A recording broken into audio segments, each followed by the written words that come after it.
In this video, I am going to show you how to create an account on Warpcast.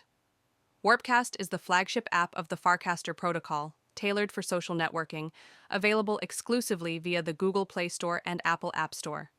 Here's how to create an account on it. Begin by downloading the Warpcast app from either the Google Play Store or Apple App Store. Launch the app, and on the welcome screen, tap the Create Account button to start the process. The app will automatically create a digital wallet for you and generate a recovery phrase. This recovery phrase is crucial for account recovery, so wait patiently during this step. Once your recovery phrase is generated, make sure to secure it in a safe place.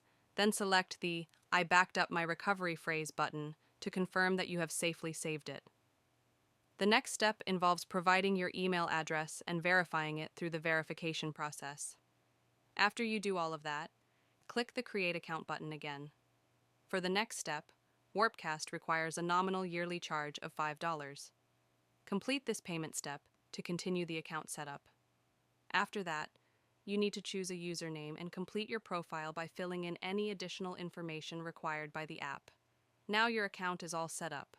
Thank you guys for watching, and please don't forget to like and subscribe for more.